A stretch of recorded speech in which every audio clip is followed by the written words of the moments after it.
at the top. Things worked out blooming nicely for Coventry. What a difference a week makes. You win a head-to-head against Middlesbrough.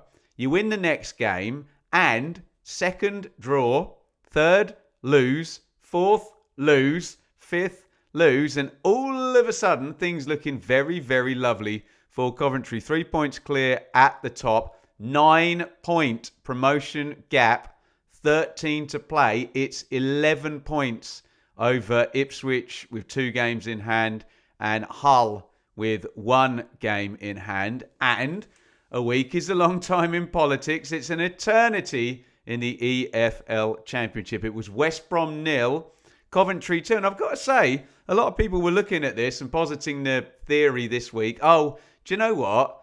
Middlesbrough, that's an okay opponent for Coventry because they'll come and attack them. Now, West Brom are just going to sit there and try their best not to lose this game. So I did kind of buy the argument that this might be quite awkward, and Coventry have been pretty awful away from home. So not to mention the other stuff that's gone on. I know Coventry fans will say, and well, all fans of teams in the Championship promotion race really will say, look, just look after yourself, Ben. But we are at the point in the season where if you draw and you were 3-0 up, but your opponent loses and you've made a point on them, you start to say, well, okay, in the bigger picture, the grand scheme of things, things have moved in the right direction. And, I mean, you can have the best of both worlds, which Coventry had a good performance themselves and results went for them the other way. Mason Clark, nice and early in this one, playing over the press. And Rudoni, that's a brilliant goal. And I was interested, Frank Lampard really bigging him up in the post-match. And it is true to say that he was Coventry's best player at the end of last season, and it's not been the same Jack Rudoni post-injury. And maybe, as Frank was saying, with a little bit more pressure on him and putting pressure on himself. And Coventry fans have said to me, look, Ben, if he can return anywhere near what he was last season, then it is a bit of a kind of new signing type feel because he just hasn't delivered what he did last year. So, accentuating the positive there for Coventry fans, if you now get Rudoni in form for the last 13 of the season, added to, a 9-point promotion gap at the moment, then things all of a sudden looking very, very positive for Coventry.